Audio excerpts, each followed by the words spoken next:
إن الحمد لله نحمده ونستعينه ونستغفره ونعوذ بالله من شرور أنفسنا ومن سيئات أعمالنا من يهده الله فلا مضل له ومن يضلله فلا هادي له وأشهد أن لا إله إلا الله وحده لا شريك له وأشهد أن سيدنا ونبينا ومولانا محمدا أرسله بالحق بشيرا ونذيرا.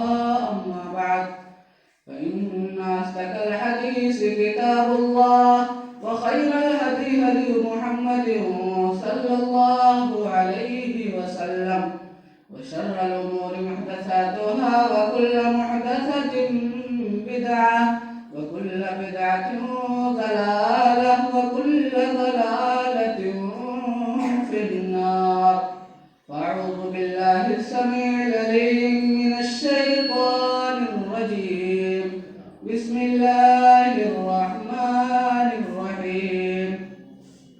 يا أيها الناس اعبدوا ربكم الذي خلقكم من نفس واحدة وخلق منها زوجها وبث منهما رجالا كثيرا ونساء واتقوا الله الذي تساءلون به والأرحام إن الله كان عليكم رقيبا. يا أيها الذين آمنوا اتقوا الله حق تقاته ولا تموتن إلا وأنتم مسلمون. بسم الله الرحمن الرحيم. قاف والقرآن المجيد بل عجبوا أن جاءهم منذر منهم فقال الكافرون هذا شيء عجيب أإذا متنا وكنا ترابا ذلك رجع بعيد قد علمنا ما تنقص الأرض منهم وعندنا كتاب حفيظ بل كذبوا بالحق لما جاءهم فهم في أمر مريج أفلم ينظروا إلى السماء فوقهم كيف بنيناها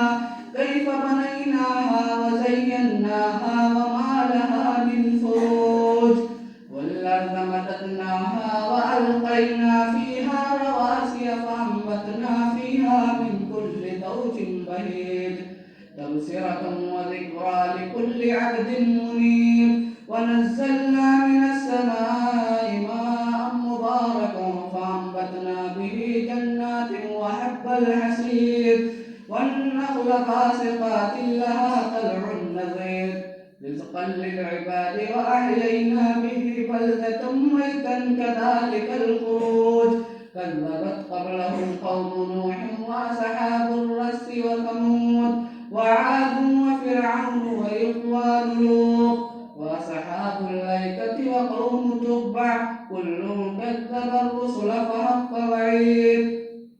وقال الله تعالى يا أيها الذين آمنوا كتب عليكم الصيام كما كتب على الذين من قبلكم لعلكم تتقون.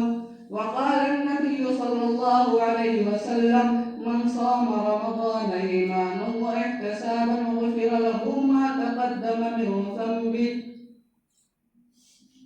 حاضرین جمعہ، قوم کے نوجوان ساتھیوں، عزیز دوستوں اور پردہ نشین ماں اور بہنوں، تمام قسم کی تعریف و توصیف، بڑائی و بزرگی اس خالق کائنات مالک و ارض و سما کے لیے ہے جو ہم سب کا خالق و مالک، مربی و پالن ہار ہے، بلکہ اس کائنات کے اندر جتنے بھی مخلوقات پائے جاتے ہیں، خواہ وہ انسان کی شکل میں ہو یا جانور کی شکل میں ہو یا حجر کی شکل میں ہو یا درخت کی شکل میں ہو، بلکہ تمام کا مالک وہ حقیقی اللہ رب العالمین ہے۔ بعدہ درود و سلام وہ اللہ کے تمام انبیاء پر، خصوصاً ہمارے آخری نبی سرور کونین تاجدار مدینہ آمنہ کے لال محمد رسول اللہ صلی اللہ علیہ وسلم پر۔ اللهم صل على محمد وعلى آل محمد كما صليت على إبراهيم وعلى آل إبراهيم إنك حميد مجيد. اللهم بارك على محمد وعلى آل محمد كما باركت على إبراهيم وعلى آل إبراهيم إنك حميد مجيد. محترم سامعین کرام، اللہ رب العالمین کا بے پایا شکر و احسان ہے کہ ہم لوگ ماہ شعبان سے گزر کر کے ماہ شوال کے 3-4 ایام کو مکمل کر چکے ہیں. یہ رمضان المبارک کا مہینہ بڑا ہی مقدس مہینہ ہے. اللہ رب العالمین کے اس مہینے میں بہت سارے خصوصیات ذکر کیے ہیں. انہی خصوصیات کو اور رمضان کی فضیلت کو انشاءاللہ آپ کے سامنے پیش کیا جائے گا. میرے بھائیوں، یہ رمضان کا مہینہ بڑا ہی مقدس مہینہ ہے، بڑا ہی بابرکت مہینہ ہے، بڑا ہی سعادتوں اور مغفرتوں کا مہینہ ہے. اس مہینے میں ایک نیکی کرنے پر 70 نیکی ہو جایا کرتی ہے، یا اس سے اور بھی زیادہ ہو جایا کرتی ہے. جیسے ہمارا عمل ہوگا ویسے ہی ہمیں نیکی ملے گی. میرے بھائیوں، دیگر ایام کی فضیلت اس رمضان مبارک کے مہینے کو فضیلت حاصل ہے. روزے کو عربی میں صوم کہا جاتا ہے اور صوم کی جمع صیام آتی ہے. صوم کی جو لغوی معنی ہے وہ الامساک، مطلب رکنا، باز آ جانا، کسی کام سے رک جانا، کسی کام سے باز آ جانا، یہ داخل ہے. اسی طرح اہل عرب کے یہاں جب کوئی گھوڑا چلنے پھرنے کے قابل نہیں ہوتا تھا، جب کوئی گھوڑا کھانے پینے کے قابل نہیں ہوتا، یا اسی طرح سے سفر کرانے کے قابل نہیں ہوتا، تو ایسی صورت میں اہل عرب اس کو کہتے تھے فارسون سائی، یعنی رک جانے والا گھوڑا.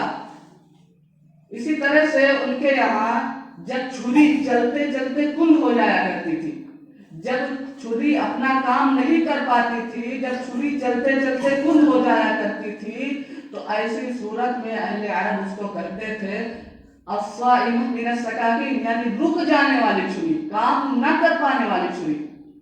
اسی طرح جو کنویں پر جو چرخی ہوتی ہے اس کو عربی میں بکرا کہا جاتا ہے. اسی طرح سے وہ بکرا جب اپنا کام نہیں کر پاتا تھا، اپنے کام سے عاجز آ جاتا تھا وہ ڈور، تو اس ڈور کو کہا جاتا تھا الصائم من البقرہ. خلاصہ یہ نکلا، اس چیز کا نچوڑ یہ نکلا کہ ہم کسی بھی کام کو، جو کام اپنے کام کرنے سے عاجز آ جائے، جو اپنا عمل صحیح طریقے سے انجام نہ دے سکے، جو اپنا عمل صحیح طریقے سے نہ کر سکے، تو ہم اس کو کہہ سکتے ہیں الصائمہ. الصائمہ من ایام، کسی بھی معاملے میں اس کو الصائمہ کہا جا سکتا ہے. میرے بھائیوں، یہ رمضان مبارک کا مہینہ دیگر مہینوں سے الگ ہے. اللہ رب العالمین نے اس مہینے کی بہت سارے خصوصیات کو ذکر کیا ہے. اسی خصوصیات کو مد نظر رکھتے ہوئے انشاءاللہ میں آپ کے سامنے ایک حدیث پڑھوں گا.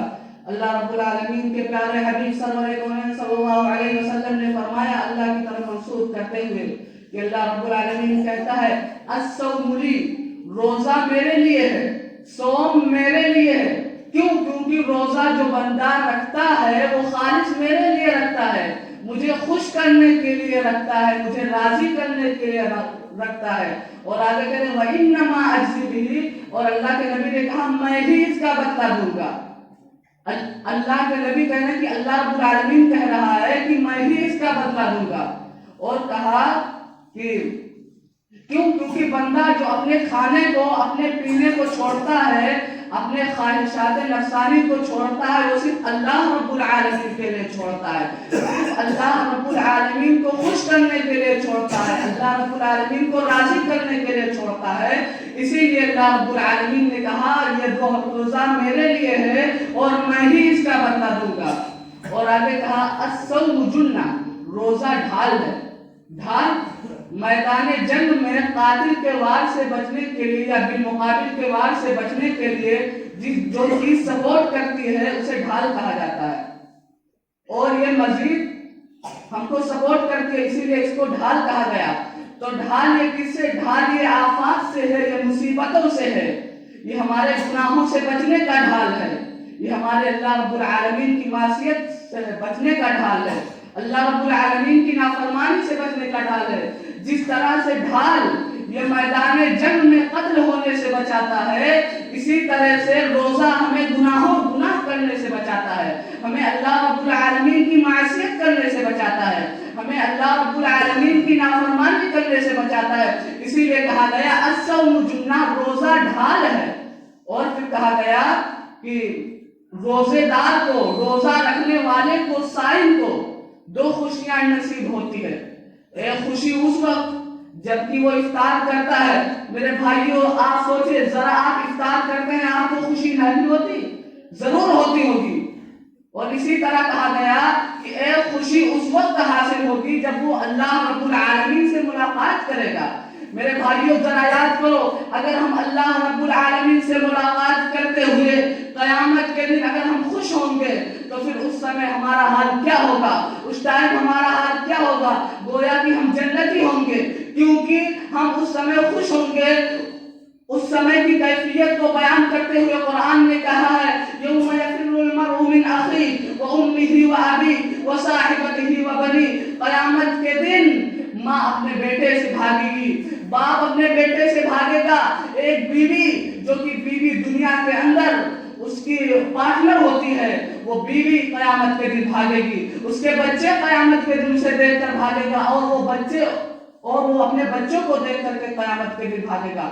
تو میرے بھائیوں ذرا سوچو، قیامت کے دن جو شخص خوش ہو تو پھر اس سے کیا پتا چلتا ہے؟ گویا کہ ایسا شخص جنتی ہوگا۔ اور پھر کہا گیا کہ روزے دار کی منہ سے جو بو نکلتی ہے، جو بدبو نکلتی ہے، اس کی جو خوشبو ہے اللہ کے نزدیک مشک سے بھی زیادہ خوشبودار ہے، مشک کی خوشبو سے بھی زیادہ خوشبودار ہوگی۔ جنت الفردوس نہیں اور گجب پرفیوم نہیں بلکہ مشک، یہ سب سے بڑا خوشبو مانا جاتا ہے۔ تو مشک کی بھی خوشبو سے زیادہ اللہ کے نزدیک یہ محبوب ہے۔ اور میرے بھائیوں یہ روزہ یہ دیگر عبادات کی طرح نہیں ہے بلکہ یہ الگ ہے، کیونکہ اللہ رب العالمین نے اس میں الگ الگ مراتب کو ذکر کیا ہے۔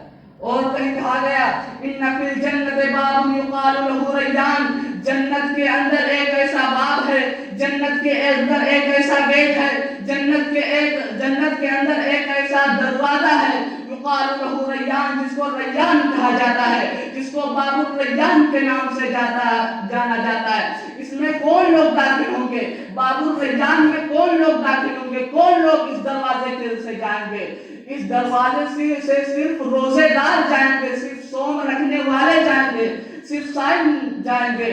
یقال له این الصائمون، اس دن کہا جائے گا، قیامت کے دن منادی کی جائے گی کہ این الصائمون، روزے دار کہاں ہیں؟ روزہ رکھنے والے کہاں ہیں؟